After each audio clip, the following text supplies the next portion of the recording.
हमारे प्यारे दोस्तों, प्लीज प्लीज प्लीज इस चैनल को सब्सक्राइब कर लीजिए और साथ में इस घंटी को भी दबा दीजिए। ये कहानी है एक छोटे से गांव में रहने वाले रोहन की। रोहन के घर में उसके माता पिता साथ में ही रहते थे। उसकी माँ का सपना था कि एक अच्छी लड़की देखकर रोहन की शादी कर देना। रोहन बेटा, अब तो तुम जॉब भी करने लगे हो, अब मुझे अच्छी सी लड़की देखकर तुम्हारी शादी कर देनी चाहिए। अरे नहीं माँ, अभी मैं शादी नहीं करना चाहता हूँ। अरे ये क्या बोल रहा है बेटा? शादी नहीं करेगा तो फिर क्या करेगा तू?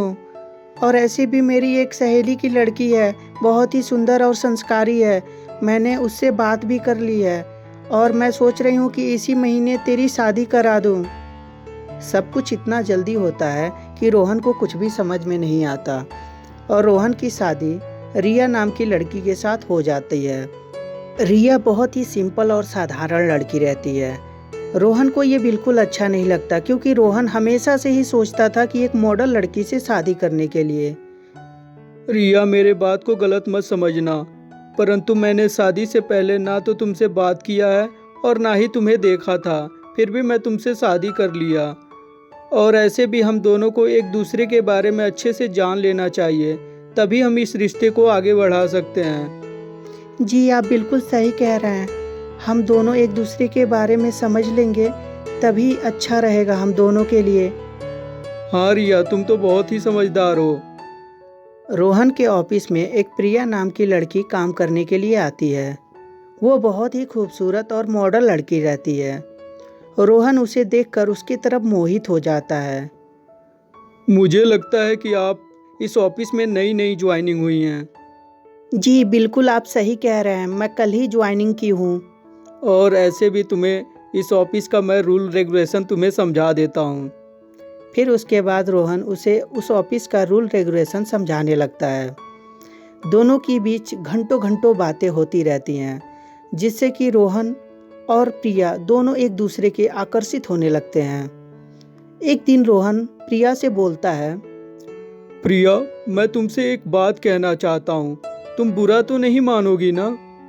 जी नहीं रोहन जी, आप बोलिए, मैं बिल्कुल आपकी बात को बुरा नहीं मानूंगी। देखो प्रिया, मैं तुमसे बहुत प्यार करता हूँ और मैं जब तुम्हें पहली बार देखा था तभी मुझे बहुत अच्छी लगी थी तुम। क्या तुम भी मुझसे प्यार करती हो? जी ये आप क्या कह रहे हैं? मुझे तो कुछ भी समझ में नहीं आ रहा है। देखो प्रिया, इतना समझ लो कि मैं तुम्हें प्रपोज कर रहा हूँ। मैं तुमसे सचमुच बहुत प्यार करता हूँ। देखिए, प्यार जो होता है वो दो दिलों का मिलन होता है और आप भी मुझे अच्छे लगते हैं, लेकिन अभी हम दोनों के बीच में प्यार नहीं हुआ है। प्रिया, ये तुम क्या कह रही हो? मैं तुमसे प्यार करता हूँ। क्या तुम्हें कुछ वक्त चाहिए सोचने समझने के लिए? परंतु रिया तो उसे अंदर ही अंदर जला रही थी। ये देखना चाहती थी कि रोहन उससे कितना प्यार करता है। ठीक है, जब तुम्हें मैं अच्छा नहीं लगता तो मैं तुम्हारे रास्ते से हट जाता हूँ। अरे नहीं बुद्धू, ऐसी कोई बात नहीं है। मैं भी तुमसे प्यार करती हूँ। मैं तो ये देख रही थी कि तुम मुझसे कितना प्यार करते हो। मैं भी जब तुम्हें पहली बार देखी थी तभी से मैं तुम्हें पसंद करती हूँ। तुम मुझे अच्छे लगते हो। कुछ दिन गुजरने के बाद रोहन से प्रिया बोलती है, रोहन मुझे लगता है कि अब हम दोनों को शादी कर लेनी चाहिए। हाँ हाँ प्रिया, बिल्कुल। तुम जब भी बोलोगी तभी मैं शादी करने के लिए तुमसे तैयार हूँ। तो रोहन चलिए हम दोनों शादी कर लेते हैं। और रोहन और प्रिया की शादी हो जाती है। रोहन बहुत दिनों तक अपने घर नहीं जाता। रिया को अब बहुत ही चिंता होने लगती है। हे भगवान, ये कहाँ हैं? इनका फोन भी नहीं लग रहा है। कुछ दिन बाद रोहन घर आता है तो रिया उसे देखकर बोलती है, आप इतने दिन तक कहाँ थे? मुझे कितना चिंता हो रही थी। मुझे पता नहीं कैसे कैसे ख्यालात आ रहे थे। अरे तो तुम्हें घबराने की क्या ज़रूरत है? मैं ऐसे भी कंपनी के काम से बाहर गया हुआ था। तो आपको बता तो देना चाहिए था, आपको फ़ोन तो करना चाहिए था ना। अरे तो इसमें बात की बॉन्डल बनाने की क्या ज़रूरत है?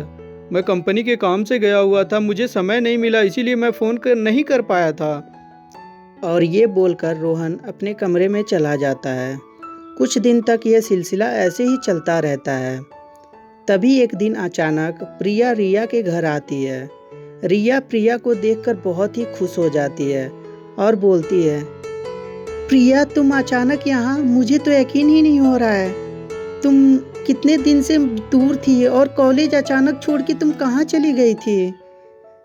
अब क्या बताऊँ रिया, मेरे माता पिता के पास पैसे की थोड़ी कमी हो गई थी, जिसके कारण से मुझे पढ़ाई रोकनी पड़ गई थी। अरे मैं भी कितनी बुद्धू हूँ, तुम यहाँ बैठो, मैं तुम्हारे लिए चाय बना के लेके आती हूँ। ये कहकर रिया चाय बनाने जाने ही वाली रहती है। तभी वहाँ अचानक रोहन आ जाता है। रोहन को देखकर प्रिया बोलती है, तुम यहाँ? तभी रिया बोलती है, प्रिया तुम क्या मेरे हस्बैंड को जानती हो? हाँ हाँ, बहुत अच्छे से जानती हूँ, यही तो मेरे हस्बैंड हैं और इनसे मेरी शादी भी हुई है। इस बात को जब रिया सुनती है तो बहुत ही घबरा जाती है और बोलती है, प्रिया तू पागल हो गई है, ये मेरे हस्बैंड हैं, तेरे हस्बैंड कैसे हो गए? ये बात तू अपने पति से पूछना। रोहन क्या ये सच बात है? तुम सचमुच प्रिया के भी पति हो? अरे देखो, मैं तुमसे बताने ही वाला था।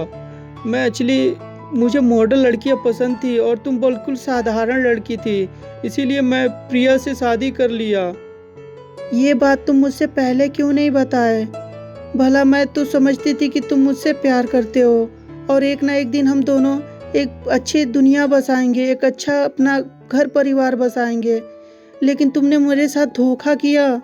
अरे एक बार बोल देते कि तुम मुझे नहीं पसंद हो, मैं खुद छोड़ के चली जाती तुम्हें।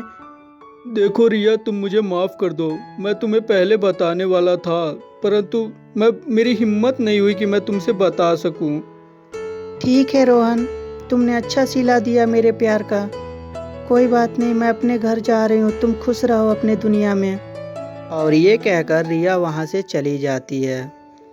रोहन तुमसे ये उम्मीद नहीं थी, तुम मेरे दोस्त यानी अपनी पत्नी का ना हो सके तो मेरा कहाँ से होगे?